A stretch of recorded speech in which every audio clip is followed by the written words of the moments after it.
여러분 성령 충만 또 성령의 역사하심 여러분 이런 말을 들으면은 뭐가 바로 떠오르십니까? 오늘날 성령님의 사역, 성령님의 역사하심이라고 하면은 그것을 어떤 신비하고 영적인 현상이나 그런 체험과 연관시켜서 생각하는 경우들이 많습니다. 예를 들어서 기도를 많이 해서 어떤 하나님의 음성을 듣거나 아니면 특별한 환상을 보거나 혹은 방언을 하거나 또는 병을 고치는 기적을 행하고 또 사람을 쓰러뜨리는 어떤 신비한 현상이 일어나면은 거기에 성령님께서 강하게 역사하셨다 그렇게 생각을 하는 것입니다. 찬양하고 또 기도하면서 마음이 뜨거워지고 또 눈물이 흐르면은 성령님께서 역사하셨다 그렇게 생각을 합니다. 네, 성령님께서는 여러분 분명히 우리의 마음을 만지시고 또 우리에게 은혜와 감동을 주십니다. 또한 성령님은 놀라운 기적을 행하시고 또 우리 눈에 기이한 일들을 보이실 수 있는 그런 분이십니다. 그러나 여러분 성경에서 분명하게 말씀하는 이 성령님의 역사, 성령님의 사역은 사실은 그저 겉으로 보이는 어떤 현상이나 어떤 신비한 체험, 영적인 체험 이런 것들이 아닙니다. 성경은 오히려 그런 것들을 우리가 주의 깊게 분별해야 된다 그렇게 경고를 하고 있습니다. 요한계시록 13장 13절을 보면은 땅에서 올라온 짐승으로 묘사되는 거짓 선지자가 심지어는 불이 하늘로부터 땅에 떨어지는 큰 이적을 행해서 사람들을 미혹할 것이다 그렇게 말씀하고 있습니다. 그렇다면 여러분 성경이 말씀하는, 성경이 가르치는 이 성령님의 사역, 성령님이 행하시는 일이 무엇일까요? 오늘 우리가 읽은 이 요한복음의 본문은 성령님께서 하시는 그 사역이 무엇인지를 여러분 가장 직접적이고 또 분명하게 말씀하고 있는 본문입니다. 왜냐하면은 여러분 예수님께서 직접 이 성령의 하시는 사역에 대해서 말씀하시고 가르쳤기 때문에 그렇습니다. 요한복음 14장에서 16장 이 세 장에 걸쳐 예수님은 제자들에게 예수님께서 보내실 성령님에 대해 말씀하십니다. 그리고 오늘 본문에서 그렇게 예수님께서 보내실 성령님이 과연 어떤 일을 하실 것인지를 분명하게 말씀하여 줍니다. 13절에 예수님이 뭐라고 말씀하시냐면은 진리의 성령이 오시면 그가 너희를 모든 진리 가운데로 인도하시리니 이렇게 말씀합니다. 여러분 예수님께서 가르쳐 주신 성령님의 사역은 바로 제자들을 진리 가운데로 인도하시는 것입니다. 물론 뒤에 덧붙여 가르치신 내용들이 또 있지만은 오늘은 성령께서 하시는 사역이 바로 제자들을 진리 가운데 인도하시는 이것이라는 바로 이 성령님의 사역에 초점을 맞추어서 말씀을 전하도록 하겠습니다. 여러분 예수님이 제자들에게 지금 이 말씀을 하신 때가 언제냐면은 예수님이 십자가에 달리셔서 죽으시기 하루 전날이었습니다. 지금까지 공생의 가운데 제자들과 함께 하셨던 예수님은 이제 곧 십자가에 달려 죽으시게 될 것이고 또 다시 살아나신 후에는 저 하늘로 돌아가시게 될 것입니다. 그러면은 이제 제자들이 예수님을 대신해서 하나님 나라의 복음을 증거해야 할 것입니다. 그런데 여러분 이렇게 예수님이 떠나실 때가 지금 가까이 왔는데 제자들은 사실 아직 여전히 무능하고 또 연약한 그런 상태였습니다. 요한복음 16장 12절을 보시면은 내가 아직도 너희에게 이를 것이 많으나 지금은 너희가 감당하지 못하리라 이렇게 말씀합니다. 제자들은 아직 예수님의 사역을 바르게 이해하지 못하고 있었습니다. 3년 동안 예수님과 동고동락했고 예수님이 이미 죽임 당하시고 또 다시 살아나실 것을 몇 차례에 걸쳐 말씀을 하셨지만은 그 말씀을 제대로 이해하지 못했고 또 제대로 받아들이지 못했습니다. 자, 이처럼 어리석고 또 아직 연약한 제자들인데 여러분 예수님이 떠나시고 나면은 어떻게 되겠습니까? 이런 제자들을 통해 정말로 하나님 나라의 일들이 바르게 이루어질 수 있겠습니까? 여러분 무지하고 또 연약한 제자들이었지만 여러분 그들은 하나님 나라의 복음을 힘있게 증거하게 될 것입니다. 하나님 나라의 일들을 확실하게 이루어가게 될 것입니다. 왜냐하면은 여러분 예수님께서 보내실 성령님이 바로 그들과 함께 하실 것이기 때문입니다. 여러분 예수님은 12절에서 지금은 너희가 감당하지 못하리라 이렇게 말씀하시지만은 그러면서 제자들의 연약함에 대해 얘기하시지만은 이어서 13절에서 예수님께서 그런 제자들만 홀로 이 세상에 남겨두지 않을 것임을 또한 분명하게 말씀해 주십니다. 예수님께서는 자신을 대신하여 성령님을 제자들에게 보내주시겠다, 그렇게 약속하여 주시죠. 그러나 진리의 성령이 오시면 그가 너희를 모든 진리 가운데로 인도하실 것이다. 여러분, 제자들은 아직 무능하고 연약한 상태에 있지만은 예수님이 보내실 성령님께서 바로 그 제자들의 무지와 무능을 일깨워 주실 것입니다. 그들을 모든 진리 가운데로 친히 인도하여 주실 것입니다. 그러므로 여러분, 제자들의 연약함에도 불구하고 하나님 나라의 일이 결코 실패로 돌아가지 않도록 친히 역사하여 주실 것입니다. 그렇습니다, 여러분. 이처럼 성령님께서 우리에게 오셨다는 것은 예수님께서 자신의 몸과 피로 사신 이 교회와 또 복음 전파의 사역이 결코 여러분 실패로 돌아가지 않을 것에 대한 가장 확실한 보증이라고 할 수 있습니다. 어떻습니까, 여러분? 사실 우리는 여전히 부족하고 연약한 것이 많은 자들입니다. 그러나 여러분, 우리는 우리 자신의 그 부족함과 연약함 때문에 하나님 나라의 일이 실패로 혹시 돌아가게 되지 않을까, 여러분 두려워하거나 염려해서는 안 됩니다. 그것은 사실 우리와 함께 하시는 성령님에 대한 불신이 될 수 있고, 동시에 성령님을 우리에게 파송하신 예수님에 대한 불신이 될 수가 있기 때문입니다. 여러분, 저는 목회자이고 또한 설교자입니다. 제 생각과 지혜가 아니라 하나님의 말씀을 가르치고 또 하나님의 말씀의 방법대로 목회를 하는 것이 저에게 맡겨진, 또 모든 목회자들에게 맡겨진 사명이라고 할 수 있을 것입니다. 그런데 여러분, 이 목회의 일들을 하다 보면은 그런 생각이 들 수 있습니다. 말씀을 가르치는 일에 모든 힘을 쏟고 또 말씀이 가르치는 그 방법대로 목회를 하는 것 정말로 맞고 중요한 일인데, 그렇지만은 이것만으로는 목회하는 일에 있어서 뭔가 좀 부족한 것은 아닐까, 이런 생각이 드는 것입니다. 사람들의 흥미를 좀 끌 수 있고 마음을 움직일 수 있고, 그래서 사람들을 좀 더 효과적으로 모을 수 있는, 뭔가 눈에 보이는 어떤 결과를 만들어낼 수 있는 다른 방법들이 더 필요한 것은 아닐까, 이런 생각이 들 수 있다는 것입니다. 교회 학교 선생님들도 마찬가지입니다, 여러분. 은영중에 하나님의 말씀을 아이들에게 가르치는 것만으로는 무엇인가 좀 부족하다 생각할 수 있습니다. 그래서 아이들에게 성경 자체를 가르치는 일에 정말로 힘을 쏟기보다는 보다 많은 재정을 들여서 각종 다양한 행사를 기획하고 또 프로그램을 만드는 데 집중을 하고, 또 그런 것들을 의존하기가 쉽습니다. 여러분, 오해는 하지 마시기 바랍니다. 저는 지금 어떤 행사나 어떤 프로그램 없이 성경만 우리가 가르쳐야 된다, 이렇게 주장하는 것이 아닙니다. 말씀을 가르치고 또 그것을 잘 먹이기 위해 여러 가지 도움이 되는 방법들을 지혜롭게 우리가 잘 사용할 수 있어야 합니다. 그러나 그 모든 것들은 결국 이 하나님의 말씀의 능력을 또 확신하는 가운데 그 말씀을 가르치고 먹이고 또 교회가 말씀대로 행하기 위한 이 목적이 되어야지, 말씀만으로는 뭔가 충분하지 못하고 말씀만으로는 뭔가 조금 부족하기 때문에 여러분, 이런 중심으로 행하는 일이 되어서는 안 된다는 것입니다. 여러분, 오늘날 예수님께 약속을 받았던 이 12 제자들은 지금은 모두 죽고 없습니다. 그러나 여러분, 성령을 보내시겠다는 이 예수님의 약속은 사라지지 않았습니다. 성령을 받은 12 제자들은 지금 현재에는 없지만 우리 예수님께서는 여러분 오늘도 동일한 성령님을 우리에게 파송하십니다. 13절에 진리의 성령이 오시면이라고 번역되어 있는 이 말은 원어 그대로 직역하면은 진리의 성령이 오실 때마다 라는 그런 의미입니다. 즉, 진리의 성령은 저 옛날 오순절 때만 오셨던 것이 아니라 오늘도 하나님의 복음이 전파되는 모든 곳에 찾아오셔서 구원의 역사를 일으키신다는 것입니다. 여러분, 성령님은 오늘날에도 우리들이 복음을 증거할 때에 그 증거가 여러분 참된 복음의 진리에 기초할 수 있도록 인도하여 주십니다. 또한 그 복음을 듣고 영접하는 자에게 여러분 회개와 중생의 역사를 일으켜 주시고 그 사람의 중심에 자리하십니다. 부족하고 연약하지만 그런 우리를 사용하셔서 친히 하나님 나라의 일들을 이루어 가십니다.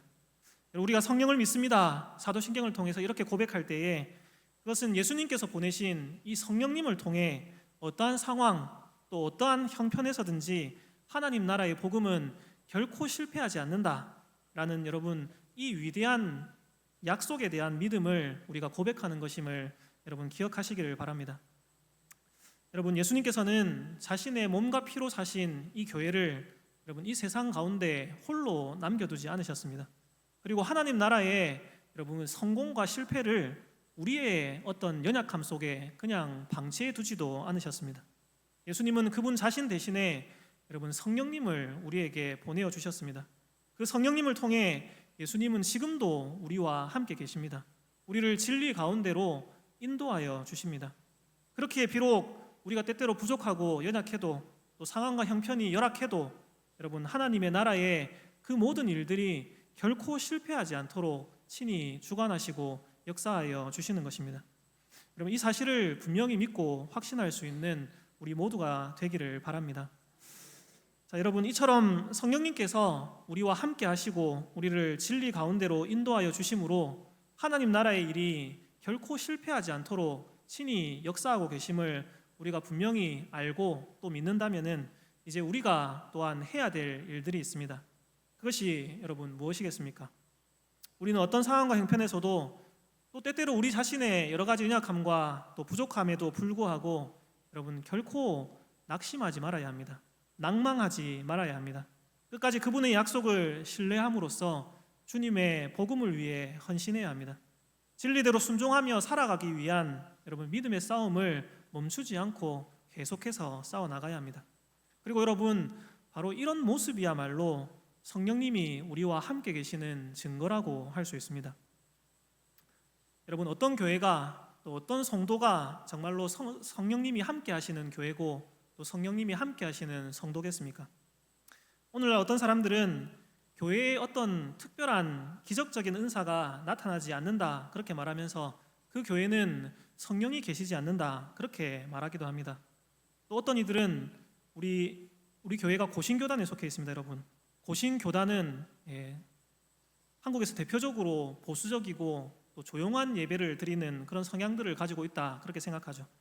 그런 고신교단의 조용한 이 예배 성향을 보면서 고신교단에는 성령의 역사가 약하다 이렇게 말하기도 합니다.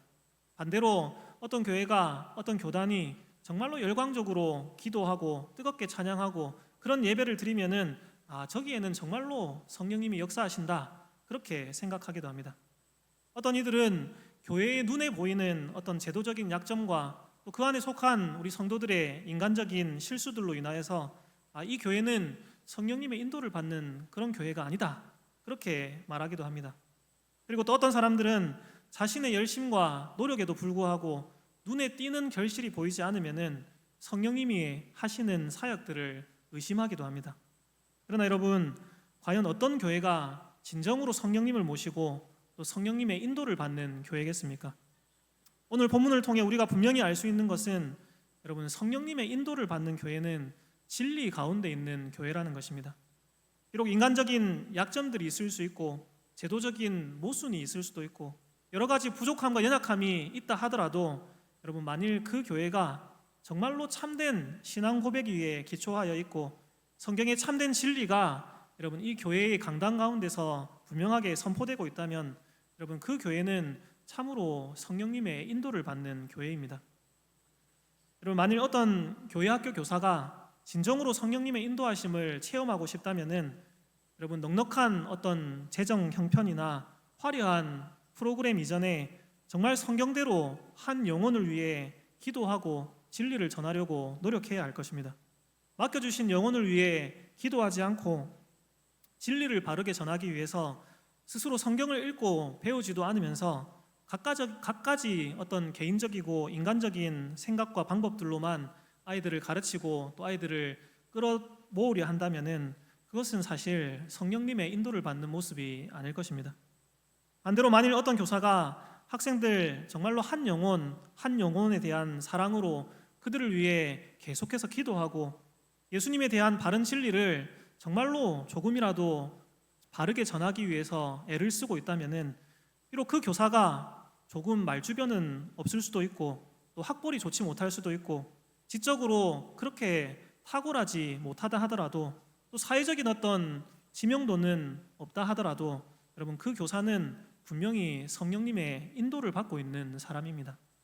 성도들 역시도 마찬가지입니다. 여러분, 그가 참으로 성령님의 인도를 받고 있는가 하는 것은 그 사람이 얼마나 진리 위에 분명하게 서 있고 진리를 사랑하고 있느냐, 여러분 여기서 분명하게 나타납니다. 교회에서 여러 행사나 다른 어떤 외적인 것들의 재미를 느끼지만은 정작 공적인 예배 시간에 선포되는 이 진리의 말씀에는 별로 관심이 없는 그런 사람이 있다면은 그 사람은 성령님의 인도를 바르게 받고 있다라고 말하기 어려울 것입니다. 열심히 기도는 하는데 하나님의 말씀에는 별로 관심이 없고 그 기도 가운데서 하나님의 뜻을 구하고 순종하는 것보다는 내 뜻을 하나님께 요구하는 데만 관심이 있고 그 열심히 있는 기도를 통해 오히려 일종의 어떤 영적인 우월감을 가지면서 쉽게 다른 사람들을 판단하고 있다면은 이 역시 아무리 열심히 기도를 한다 하더라도 성령님의 인도를 바르게 받는 모습이라 할 수 없을 것입니다. 반대로 여러분, 열심히 기도하는데 기도하면 할수록 하나님과 사람 앞에서 그 모습이 정말로 겸비해지고 연약한 자들을 위해서 함께 기도하며 그 짐을 서로 지고 묵묵하게 보이지 않는 곳에서 기쁨으로 섬기고 있다면은 여러분 그 사람이 바로 성령의 인도를 받는 사람입니다. 부모가 하나님이 맡기신 자녀들을 양육해 나갈 때에 자신들의 욕심과 세상의 방법이 아니라 주의 교훈과 훈계로 양육하기 위해서 부족하고 어렵고 때때로는 실패하지만은 정말로 기도하면서 애를 쓰고 노력하고 있다면은 여러분 그것은 분명히 성령님의 역사하심입니다. 한 학생이 자기 자신의 꿈과 그저 영달을 위해 공부하지 않고 오직 예수님을 증거하고 또 예수님을 영화롭게 할 그런 목적과 비전을 가지고 공부하고 있다면은 여러분 그것은 분명히 성령님께서 역사하신 것입니다. 사랑하는 성도 여러분, 결국 성령님은 우리를 진리 가운데로 인도하는 분이십니다. 우리가 성령님의 인도를 받는가 하는 것은 우리가 정말로 진리 위에 서 있는가, 그 진리를 사랑하는가, 자신의 무능과 무지를 겸손히 인정하면서도 그럼에도 불구하고 연약한 나 자신을 복음의 도구로 사용하고 인도하고 계시는 그 성령님의 능력을 신뢰하고 있는가? 이 세상에서 때로 손해를 보고 어려움과 고난을 당한다 하더라도 거짓의 아비인 사단의 세력과 타협하지 않고 끝까지 진리를 위해 싸우고 진리를 내뿜으며 살아가고 있는가? 여러분 바로 여기서 우리가 성령의 인도함을 받고 있는가 하는 것이 분명하게 나타나는 것입니다. 여러분 어떻습니까? 여러분은 정말로 진리를 사랑하고 또 그 진리를 알고 그 진리 가운데 살아가기 위해 여러분 노력하고 있습니까? 진리의 말씀 위에서 우리의 겉과 속이 거짓됨 없이 이 교회에서의 모습과 저 세상에서의 모습이 다름이 없이 정말로 진실되게 살아가고자 여러분 믿음의 싸움을 싸워나가고 있습니까? 나는 부족하고 연약하지만은 결코 하나님 나라의 일이 실패로 돌아가지 않도록 나와 함께 하시고 나를 인도하고 계시는 그 성령님을 믿고 의지함으로써 여러분 포기하지 않고 다시 일어나서 여러분 계속해서 믿음의 걸음을 걸어나가고 있습니까? 그렇다면 여러분 바로 그것이 성령님이 우리와 함께 하시는 증거이고 우리가 성령님의 인도하심을 받는 모습이라고 할 수 있는 것입니다. 여러분 말씀을 맺겠습니다. 사랑하는 성도 여러분, 진리 가운데 거하시기를 바랍니다. 진리의 말씀인 성경을 여러분 정말로 사랑하고 사모하며 여러분 말씀이 선포되는 이 예배의 자리를 사모할 수 있기를 바랍니다. 진리 가운데로 우리를 인도하시는 그 성령 하나님을 의지하며 좌로나 우로나 치우치지 않고 그 말씀대로 순종하기 위해서 때때로 부족하지만은 기도하면서 여러분 힘을 다할 수 있기를 바랍니다. 진리를 지키기 위해 여러분 기꺼이 나 자신을 부인하고 자기 십자가를 지고 우리 주님의 뒤를 따라갈 수 있기를 바랍니다. 여러분 우리의 힘이 아니라 우리와 함께 하시는 성령님의 능력으로 우리가 이것을 해나갈 수 있습니다. 바로 이것이 성령님의 인도를 받는 자의 모습입니다. 여러분 참으로 성령이 함께 하시며 성령의 인도를 받는 그런 우리 교회 또 우리 모든 성도들 될 수 있기를 주님의 이름으로 축복합니다.